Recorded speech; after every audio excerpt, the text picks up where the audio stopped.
Mi nombre es Gisela Blanco Gómez, me desempeño como psicóloga clínica y ocupacional. Soy docente universitaria y consultora en diferentes organizaciones e instituciones.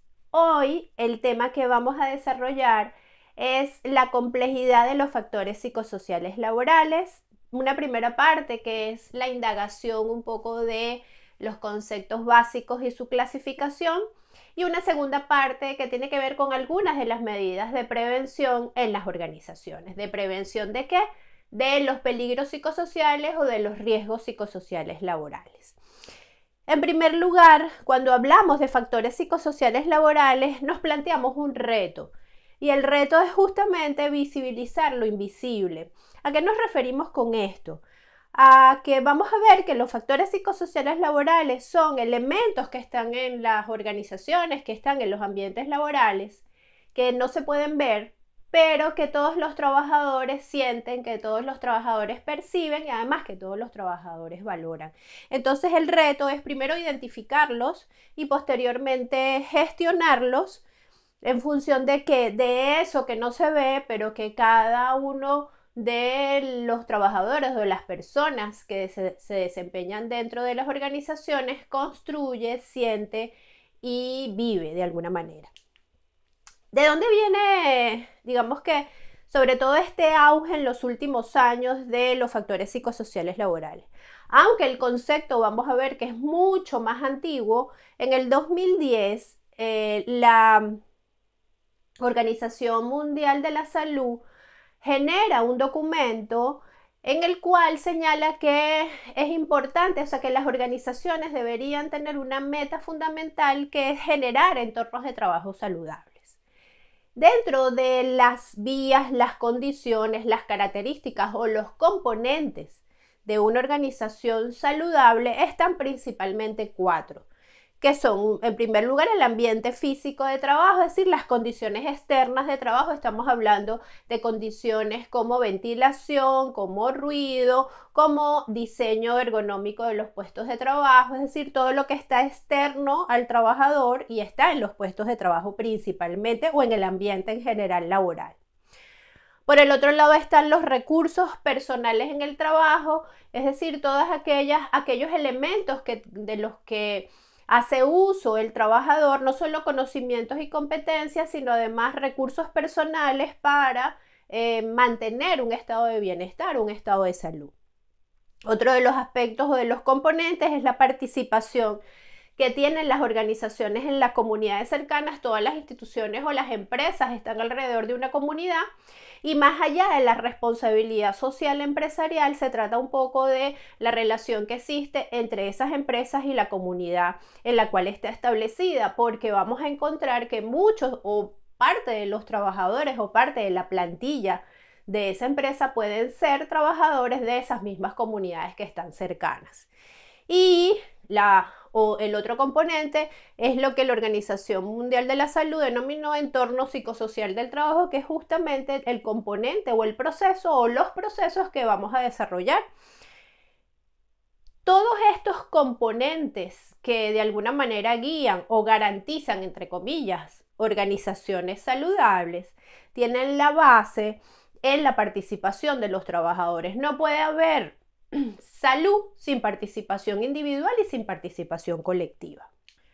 Estos entornos psicosociales se han denominado factores psicosociales laborales, y esta es, digamos, la gráfica o la expresión gráfica de la primera definición que se dio sobre factores psicosociales laborales, que fue elaborada por un conjunto de expertos llamados por la Organización Internacional del Trabajo y la Organización Mundial de la Salud, formando un comité mixto en 1984. ¿Qué dijeron esos expertos en ese momento?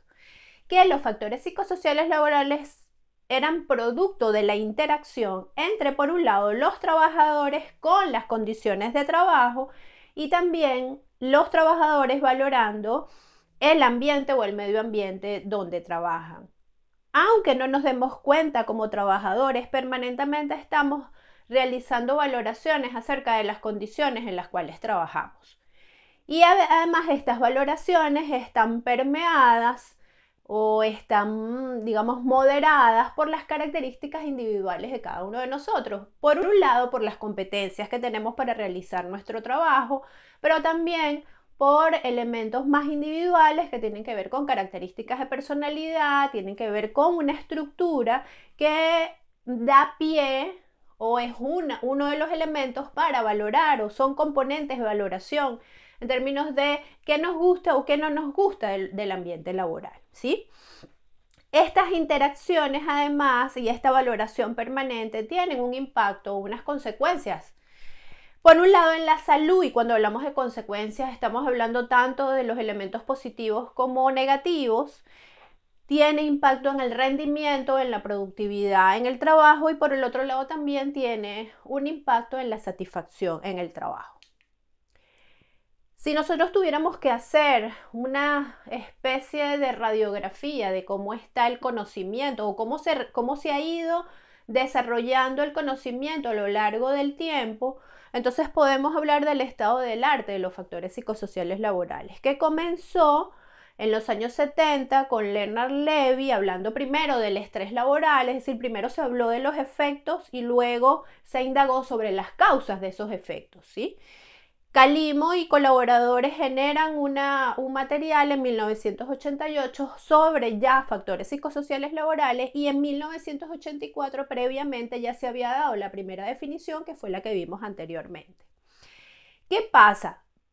Se pasa del concepto, o mejor dicho, de la definición y de la indagación teórica de los factores psicosociales laborales para investigar cómo eso se materializa, cómo se aproxima metodológicamente o se hacen las aproximaciones metodológicas a ese gran proceso complejo. En los Países Bajos, Christensen es uno de los primeros que elabora el primer instrumento para evaluar o valorar e identificar los factores psicosociales laborales en las organizaciones. Luego, producto de una serie digamos, de relaciones, de unión de equipos de investigación, la Unión Europea también en los años 90 traduce y genera también parte del instrumento y comienzan entonces las adaptaciones a los diferentes países del instrumento inicial y después de muchos instrumentos que se han construido y adaptado a la realidad psicosocial de los países. En Latinoamérica, también en los años 90 se comienza a indagar y a estudiar, y esto es producto del auge de las legislaciones en materia de salud y trabajo. Entonces, los primeros países en generar parte de esta investigación fueron Colombia, México, Chile, Argentina, Brasil, producto justamente de la necesidad que tenían las organizaciones de adaptarse a las legislaciones en materia de salud y trabajo. Perú y Venezuela también lo hacen en el 2000, un poco después, y estamos hablando justo de estos años. Ecuador lo hace un poco después.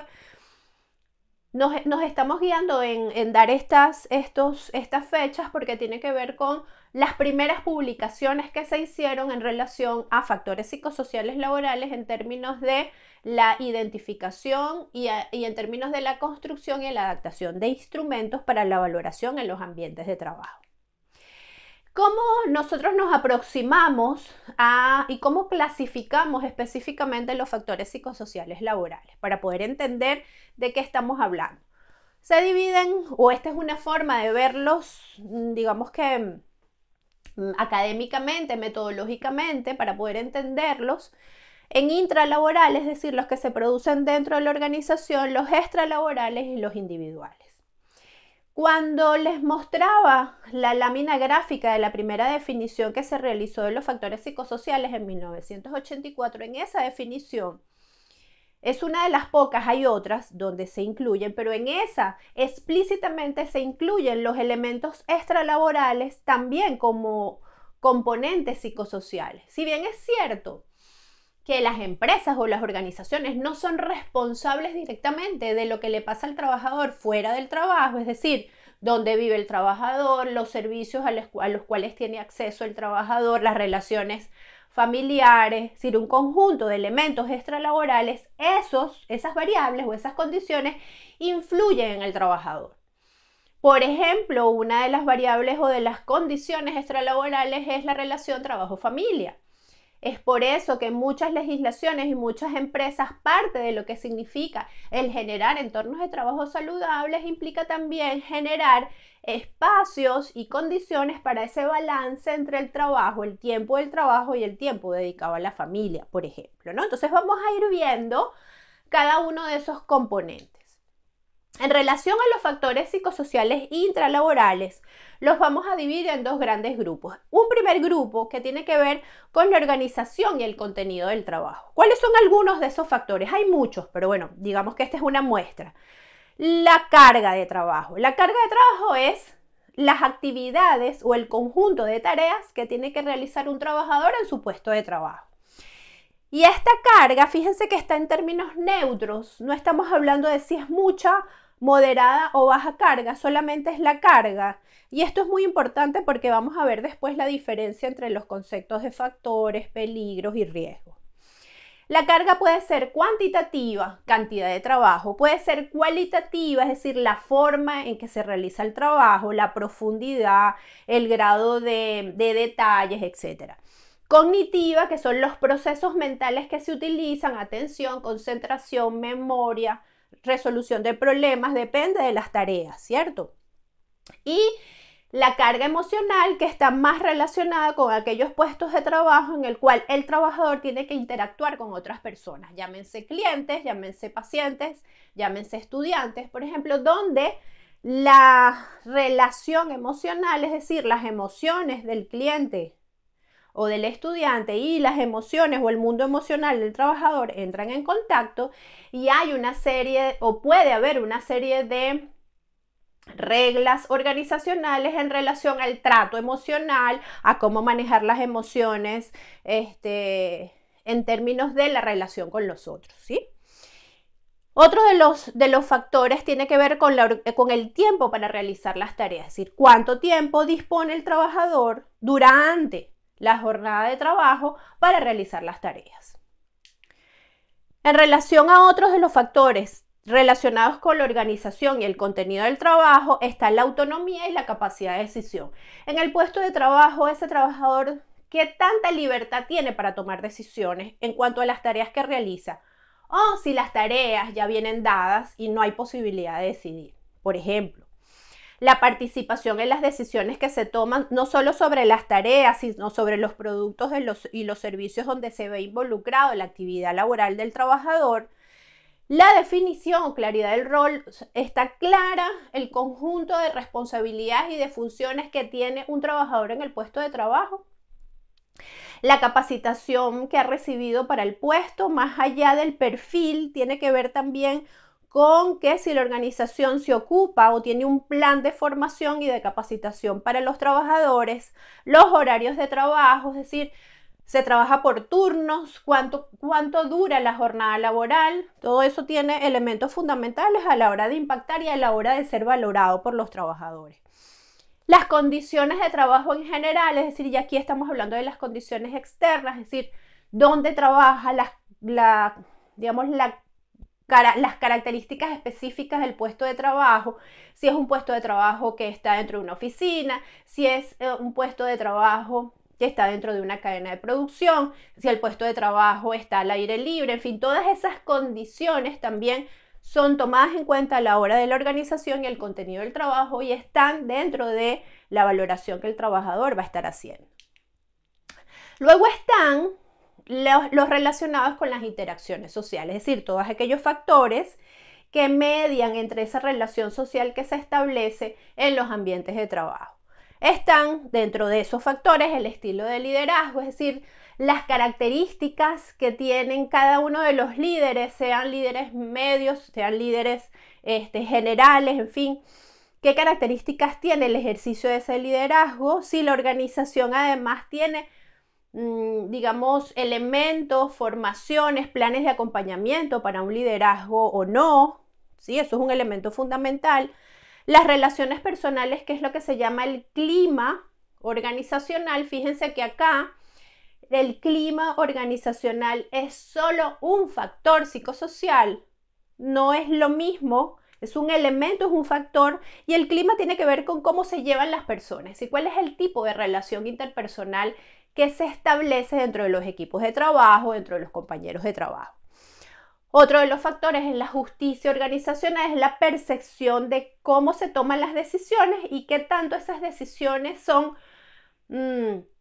en términos iguales, igualitarias para todos, o si hay diferencias. Los estilos de comunicación, cómo se establecen, si hay reglas, si hay normas acerca de cómo establecer qué se dice o qué no se dice y cómo se dice. Y los valores y las creencias de la organización, que es la denominada cultura organizacional, el conjunto de valores que establece una organización, que puede ser muchas veces explícito y trabajado participativamente, en otras ocasiones puede estar implícito, en otras ocasiones puede no existir. En relación a los factores psicosociales extralaborales, hay un conjunto de factores. Uno muy importante es la relación trabajo-familia, o lo que otros autores han denominado balance trabajo-familia. Todos los seres humanos que trabajamos intentamos permanentemente mantener un equilibrio entre el tiempo y la calidad del tiempo que dedicamos a nuestras familias y el tiempo que compite en el trabajo. Entonces, bueno, lograr el balance no es solamente una responsabilidad del trabajador, sino también es una responsabilidad de las organizaciones, porque parte de la satisfacción y parte de la salud es sentir que nosotros podemos, como seres humanos, expresarnos y desarrollar nuestros roles de manera equilibrada. Los medios de transporte y la movilidad es otro de los factores extralaborales, es decir, vivir en grandes ciudades con congestionamiento de vehicular pues puede generar efectos a los trabajadores, ¿verdad? No es lo mismo un trabajador que llega a su puesto de trabajo o a su empresa o a la organización en la cual trabaja caminando, algunos en bicicleta inclusive, a los que tienen que atravesar una gran ciudad y pasar una hora y media en el tráfico, ¿no? Es decir, las condiciones inclusive físicas de fatiga, pero también probablemente algunas de las condiciones emocionales, pues van a cambiar. Tampoco es lo mismo desplazarse en transporte público que en transporte privado. Tampoco es lo mismo las características del transporte público en diferentes ciudades, por lo tanto, todas esas variables van a influir y son condiciones extralaborales que afectan indudablemente la productividad. La vivienda, el acceso a la vivienda y a los servicios públicos en general no es una responsabilidad de las empresas, pero indudablemente vivir en ciudades o vivir en ambientes donde los servicios públicos estén a la disposición y funcionen, pues es una ventaja, ¿no? El uso del tiempo libre como un elemento del tiempo libre de manera constructiva, como un elemento para cortar con la cotidianidad o con la rutina laboral y de actividades en general de la vida. Y también los seres humanos somos seres comunitarios, tenemos vecinos, vivimos en comunidades donde también la gente se relaciona.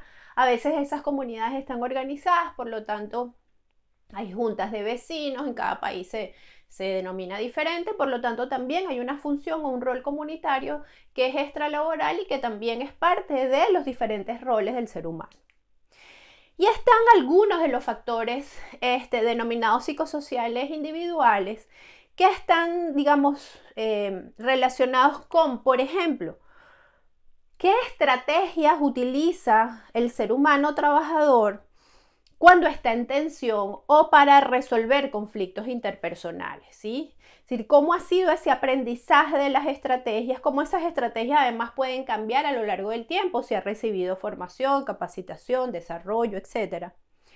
Otro de los elementos individuales fundamental y que creo que hay que brindarle especial atención es el género, es decir, las relaciones salud y trabajo no se pueden estudiar sin una aproximación y sin una visión de género. Se vive de manera diferente siendo mujer trabajadora que siendo hombre trabajador, no solo por los determinantes históricos de la relación salud y trabajo en relación a las mujeres y en relación a los hombres, sino además por ese conjunto de creencias, de estereotipos, etcétera, que hacen que muchas veces el trabajo femenino tenga una serie de riesgos adicionales. La valoración del apoyo social también es otro elemento individual, es decir, cómo yo he construido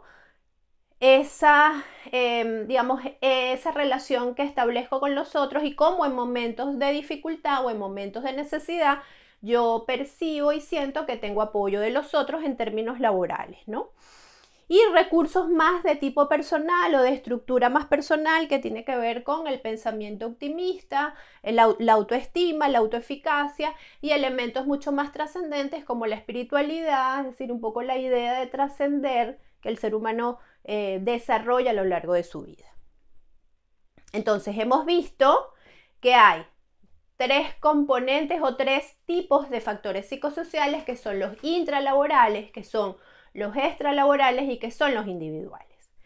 Y aquí es fundamental entonces hacer distinciones teóricas para poder después entender cómo es que eso impacta, cómo es que los factores psicosociales se cristalizan o se visualizan a nivel laboral. Entonces tenemos un entorno psicosocial o los factores psicosociales laborales que son todas aquellas condiciones que están en el ambiente laboral y que están siendo valoradas por el trabajador. Cuando hay esa relación entre estos factores, por ejemplo, la carga de trabajo y el trabajador siempre va a estar valorando. En términos de carga, el trabajador puede decir, bueno, tengo una sobrecarga laboral, es decir, tengo una sobrecarga específicamente cuantitativa, tengo muchas cosas que hacer en muy poco tiempo. ¿Sí? Eso se denomina sobrecarga cuantitativa. Cuando se hace ese tipo de valoración, ya estamos hablando de los factores negativos o de los peligros psicosociales. Porque hay una valoración negativa, eso va a tener algún efecto. Si se mantiene en el tiempo, si las condiciones se mantienen, si la valoración se mantiene.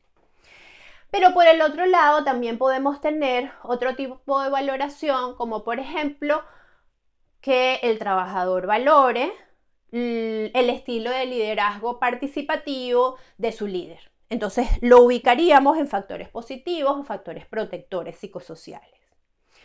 Eso en relación a la primera gran diferencia o el primer gran clasificador de factores psicosociales en términos negativos o de peligros psicosociales y en términos positivos.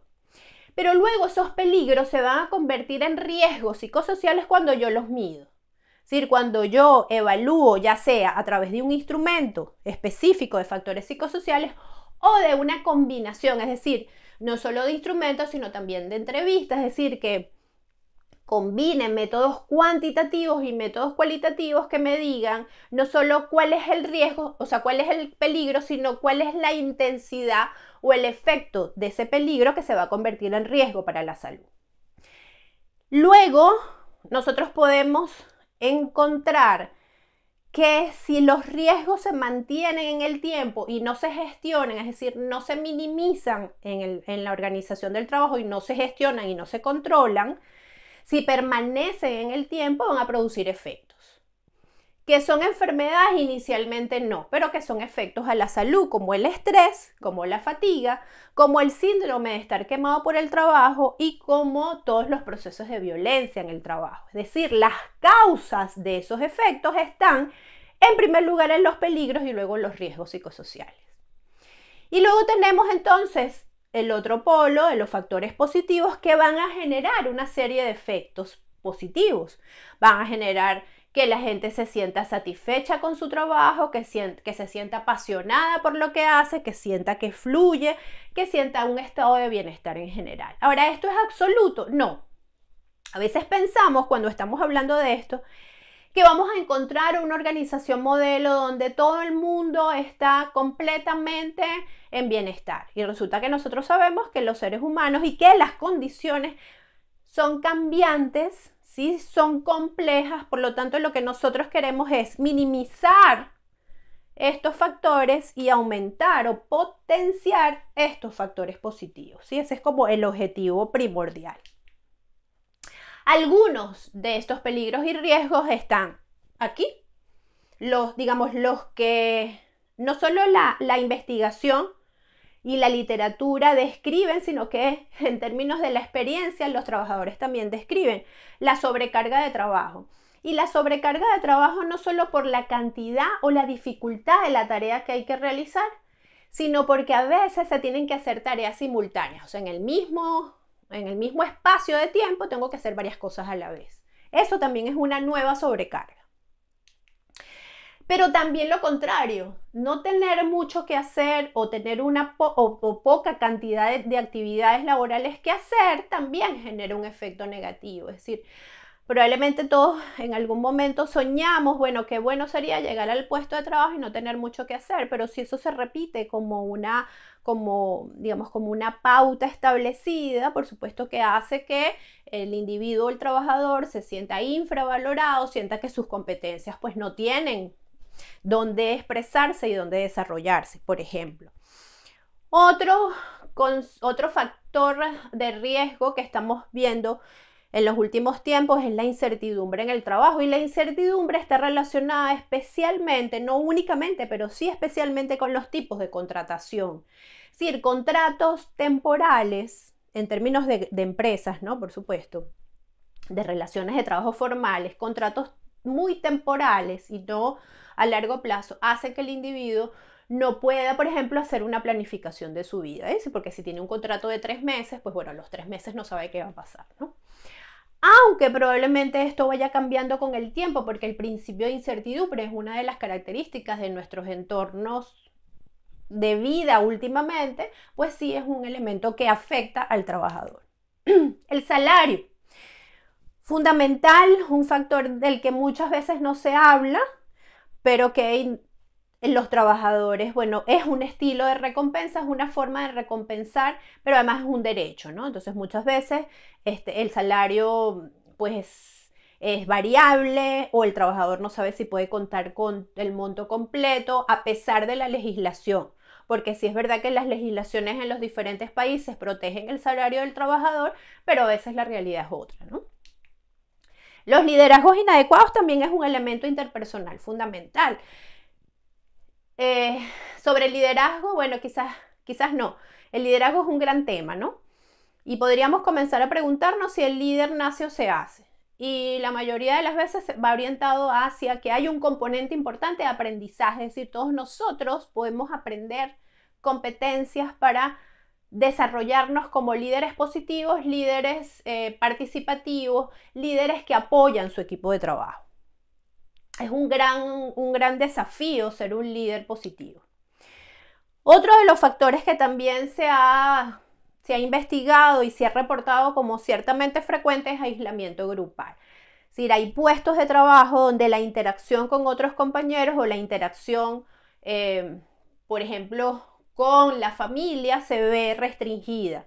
Bien sea porque, como lo están viendo ahí, son espacios de trabajo que están limitados geográficamente y que impiden, o sea, que permanecen por un largo tiempo digamos, en turnos de trabajo, en rotaciones muy largas, y entonces hace que, bueno, la vida fuera del trabajo, pues no esté completamente anulada mientras duran los turnos, ¿no? Entonces es un factor importante. Pero también hay puestos de trabajo en el cual se minimizan las relaciones con los otros. Y sabemos que los seres humanos somos seres sociales, por lo tanto el contacto con los otros es fundamental. También es importante señalar que, igual que vimos algunos de los factores de riesgo psicosocial, también esos mismos factores se pueden convertir en factores protectores o en factores positivos u otros factores positivos, que hace que dentro de una organización, cuando se identifican, se potencien, indudablemente. Ahora vamos a ver algunos de las acciones, cómo es esa jerarquía preventiva, porque ¿qué queremos hacer nosotros como psicólogos ocupacionales con los factores psicosociales laborales, ¿no? Por supuesto, identificarlos, y luego de identificarlos poder entonces establecer un sistema de gestión preventivo en diferentes niveles, que es lo que vamos a describir ahora. Esta es digamos, una forma de presentar una especie de guía para la gestión de los factores psicosociales laborales. Toda gestión implica siempre lo primero, la evaluación, es decir, la identificación y la valoración de los factores psicosociales laborales, que se puede hacer, como les dije en algún momento, a través del uso de los instrumentos, que es muy importante que los países adapten los instrumentos a, indudablemente, cada país, porque eso es lo que da fiabilidad y validez al instrumento, y además se sugiere, la bibliografía sugiere, y nosotros como investigadores y como consultores sugerimos también que esta evaluación tenga un componente cuantitativo, es decir, de instrumento, digamos, en términos de la construcción de instrumentos psicométricos, pero que también tenga un componente cualitativo a través de las entrevistas, a través de grupos focales, es decir, a través de la utilización de diferentes técnicas que nos permitan profundizar sobre todo en los porqués estamos encontrando esos resultados. Entonces, lo primero es la evaluación.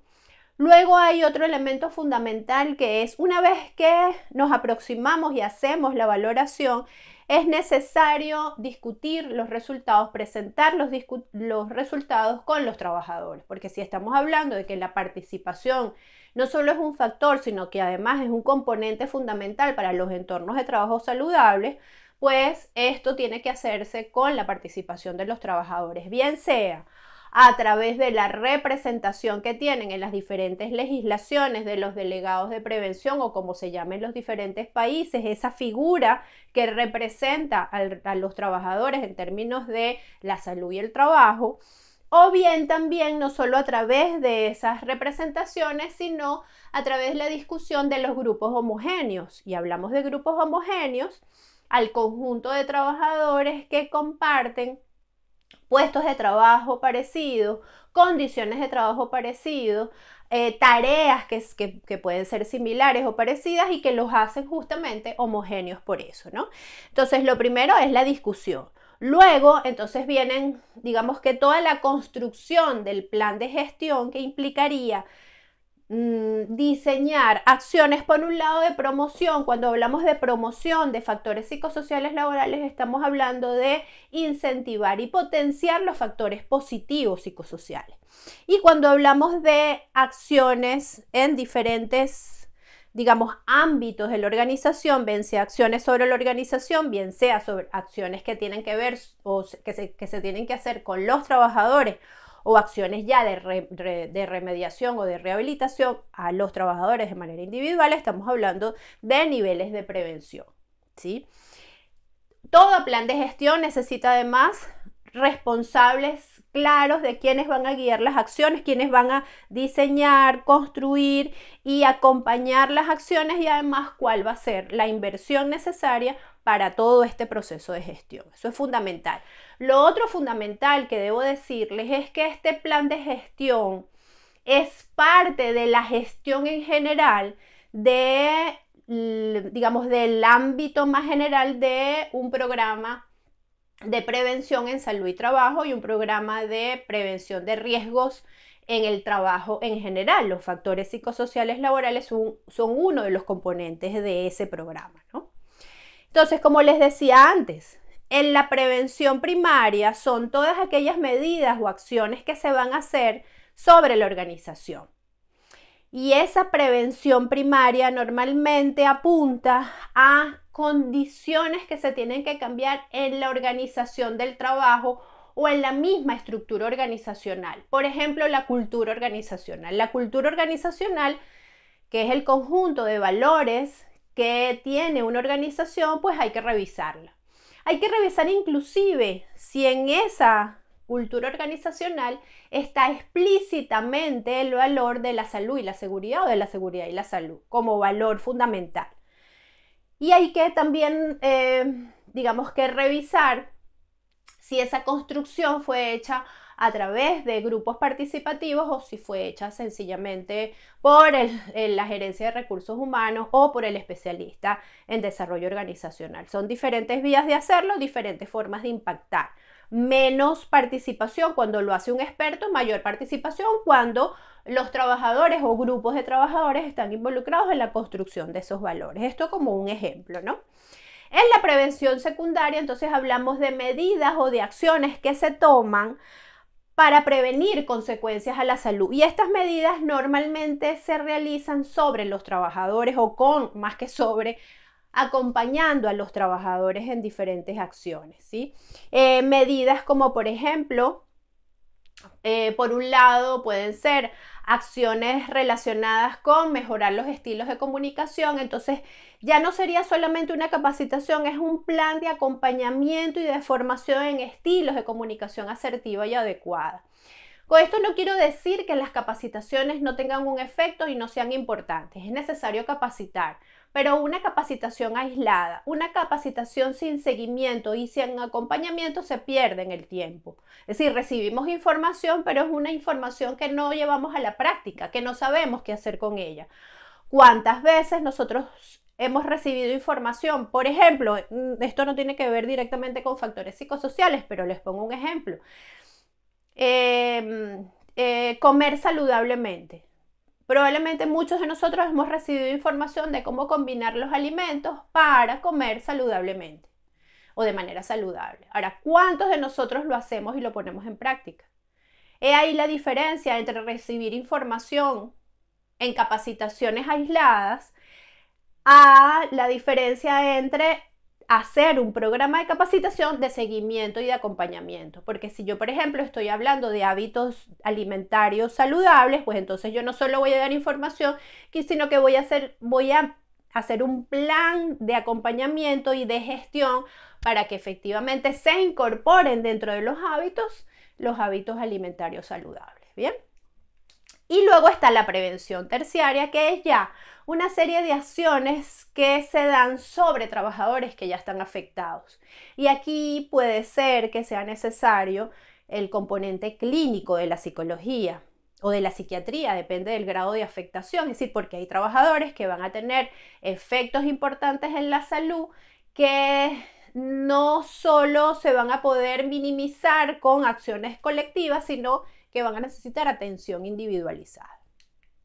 Entonces, aquí vemos, digamos, claramente cómo por un lado tenemos la promoción de los factores positivos, es decir, cuáles son aquellas acciones que van a potenciar, por ejemplo, un liderazgo participativo, mantenerlo en el tiempo porque es un factor positivo, y luego cómo se va a dar esa jerarquía de prevención primaria, secundaria y terciaria. Cuando hablamos de primaria, estamos hablando del origen de los riesgos, es decir, de lo organizacional, por ejemplo, el liderazgo. El liderazgo además es una decisión organizacional. ¿Cómo la organización quiere que se ejecuten o que se desenvuelvan sus líderes?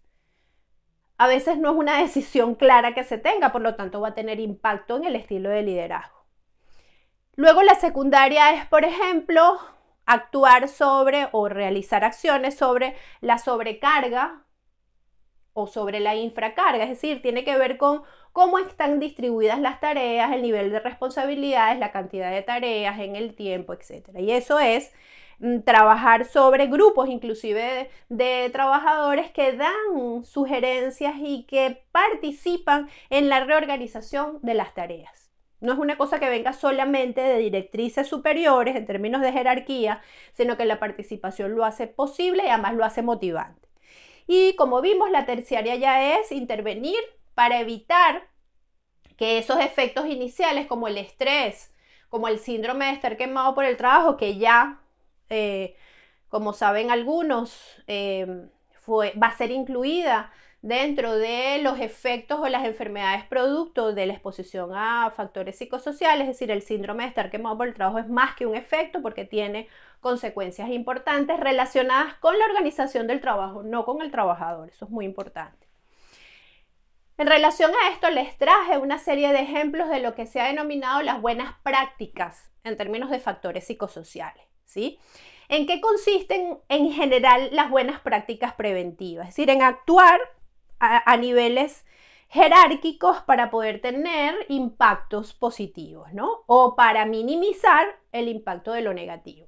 Uno de los elementos importantes tiene que ver, y aquí vemos entonces la relación entre las gerencias de seguridad y salud con las gerencias de recursos humanos, el área de recursos humanos, desarrollo humano, talento humano, como se llama en las diferentes organizaciones, que tiene que ver con una política acertada de la gestión del recurso humano o del talento o de los seres humanos trabajadores. Y va desde los procesos de selección hasta los procesos de inducción. Trabajadores que llegan el primer día a su puesto de trabajo y ya inician su actividad laboral. que no está mal, pero si yo no conozco cuál es la organización, si yo no conozco qué hace esa organización, cómo está formada, cuál es su historia, y no hay un proceso de acompañamiento, de inducción, la sensación de pertenencia va a ser menor y va a durar más en el tiempo. La formación, o sea, un programa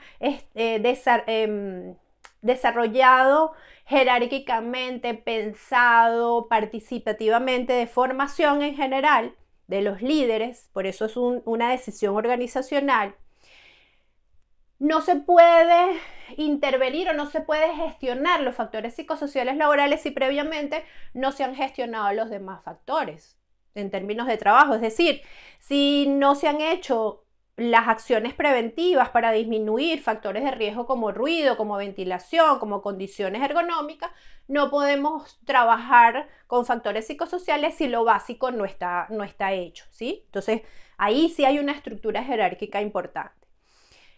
Otra de las acciones o buenas prácticas preventivas tiene que ver con promover estilo de comunicación adecuada, el fomento del apoyo social, establecer responsabilidades y que quede clara cuáles son las responsabilidades y funciones de los trabajadores, un plan de formación en el manejo, uso y uso adecuado del tiempo y de las estrategias, además de comunicación y de negociación a la hora de conflictos, los programas que incentiven la práctica del ejercicio físico como una actividad saludable que no solo impacta, entre comillas, la salud física, sino la salud en general, emocional, ¿sí? Buenas prácticas en la relación trabajo-familia, que si bien es un factor extralaboral, es un factor fundamental que habla además de que la organización se está ocupando de proveer entornos de trabajo cada vez más saludables. Entonces, relacionado con fomentar el apoyo por parte de los compañeros y de los supervisores y de los líderes en esa relación trabajo-familia o de ese equilibrio. Promover el uso constructivo del tiempo libre, es decir, qué hace la gente cuando no está trabajando y cuando uno no está haciendo las tareas o los roles familiares, es decir, cómo utiliza el tiempo libre, de qué manera se divierte, de qué manera pasa su tiempo de ocio, ¿no? Voy a ir atrás porque aquí esto es importante. En algunos países hay algunas pequeñas regulaciones en relación a la recreación y el uso del tiempo libre desde la organización para incentivar esos hábitos en los trabajadores, ¿no?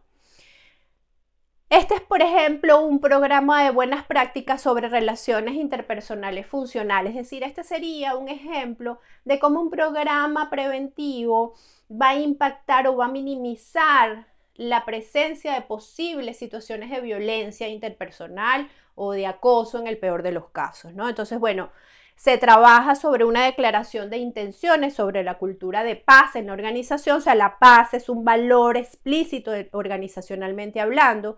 Se propicia el respeto como un valor, el respeto interpersonal, el disponer de criterios y protocolos para la resolución de conflictos, es decir, los trabajadores saben qué hacer a la hora de tener un conflicto, por ejemplo, con su supervisor, que no se ha podido resolver de manera adecuada, de manera a través de la conversación, por ejemplo, y propiciar los procesos de inclusión en general, porque todos somos diversos. El futuro, que es este, ya es parte de nuestro presente. Es decir, la industria y los trabajos 4.0, donde la robotización y el uso de los robots están sustituyendo puestos de trabajo humanos. Vamos a pensar en los términos más positivos, que los robots están sustituyendo puestos de trabajo en el cual esos puestos de trabajo generan mayor desventaja para los trabajadores que ventaja, bien porque se caracterizan por movimientos repetitivos que no se pueden mejorar en los procesos industriales o de diseño industrial, y los robots pasan a suplantarlos. Eso en el mejor de las versiones, pero también tenemos que pensar si nosotros tenemos que generar nuevas competencias para relacionarnos no solo con los robots, sino con la tecnología en general, ¿no? Que es un gran reto desde el punto de vista de la prevención de riesgos en general y de factores psicosociales laborales en particular. Bueno, quería dejarles antes de despedirme nuestro libro que fue publicado en el 2017 sobre factores psicosociales laborales, y se llama así: Factores psicosociales laborales y sus efectos, haciendo visible lo invisible. Es un libro que está disponible, o sea, es un libro que está gratis, que además es digital, que quien quiera obtenerlo, pues bueno, me contacta a través de mis redes sociales, que ya se las voy a mostrar y gustosamente se lo hacemos llegar. Este fue parte o es parte del equipo de trabajo que participó. Este es un trabajo colaborativo donde muchos de los, no están ahí todos, solo algunos de nosotros, participamos en la construcción de este libro, que creo que es lo que va a generar y lo que sigue generando conocimiento en el futuro, en el presente y en el futuro son los apoyos, es decir, trabajar desde las individuales está cada vez menos en uso, trabajar desde lo colectivo, desde el apoyo social, es lo que va a marcar no solo el presente, sino el futuro. Aquí están mis redes sociales, me pueden contactar por si necesitan alguna información o necesitan que se les envíe el libro. Gracias.